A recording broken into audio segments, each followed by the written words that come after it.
ഇനിയിപ്പം ചോറിന് കറിയില്ല എന്ന് വിചാരിച്ചിരിക്കണ്ട. ഈ ചൂട് സമയത്ത് പറ്റിയ ഒരു കറിയാണ് കേട്ടോ. ഒരു വഴുതനങ്ങ വീട്ടിലുണ്ടെങ്കിൽ വേറെ ഒന്നും വേണ്ടട്ടോ, നമുക്ക് പെട്ടെന്ന് തന്നെ തയ്യാറാക്കി എടുക്കാനായിട്ടും പറ്റും. അതിന് വേണ്ടിയിട്ട് ഞാൻ ഒരു കപ്പ് തൈര് എടുത്തിട്ടുണ്ട് കേട്ടോ. അതിനകത്ത് ആവശ്യത്തിനുള്ള ഉപ്പും ചെറിയൊരു കഷ്ണം സവാളയൊക്കെ കട്ട് ചെയ്തിട്ട് അതൊന്ന് മിക്സ് ചെയ്ത് വെക്കാം കേട്ടോ. അതിനുശേഷം നമ്മൾ വഴുതനങ്ങ ഒന്ന് ഫ്രൈ ചെയ്യാനിട്ടിട്ടുണ്ടല്ലോ, അതൊന്ന് റെഡിയാക്കി എടുക്കാം.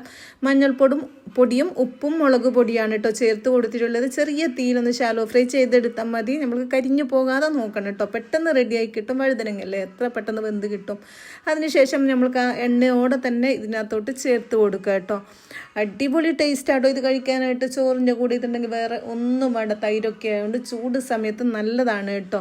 ഇനി ഇതൊന്ന് നന്നായിട്ട് തന്നെ മിക്സ് ചെയ്ത് കൊടുക്കാം. അതിനുശേഷം ഞാനൊന്ന് കടുക് താളിച്ചിടുന്നുണ്ട്. നിങ്ങൾക്ക് ഇതുപോലെ വേണമെങ്കിലും കഴിക്കാം. ഇനിയിപ്പം കുറച്ചുകൂടെ ടേസ്റ്റ് കൂട്ടണമെങ്കിൽ ഇതുപോലെ കടുക് പൊട്ടിച്ച് അതിനുശേഷം കറിവേപ്പിലയും വറ്റൽമുളകൊക്കെ ഇട്ടിട്ട് ഇതിലോട്ട് ചേർത്ത് കൊടുക്കാം കേട്ടോ.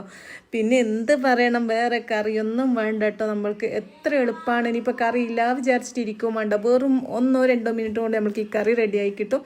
നല്ല ടേസ്റ്റാണ്. ചോറിൻ്റെ ഇതുണ്ടെങ്കിൽ നമ്മൾ വേറെ കറിയൊന്നും ഉണ്ടാക്കിയെടുക്കലില്ല കേട്ടോ. അത്രത്തോളം ടേസ്റ്റാണ്. ഇത് ചൂട് ചോറിൻ്റെ കൂടെ കഴിച്ച് കഴിഞ്ഞാലില്ലേ, എൻ്റെ അതൊന്നും ഒന്നും പറയാനില്ല. അത്രത്തോളം ടേസ്റ്റാണ് കേട്ടോ.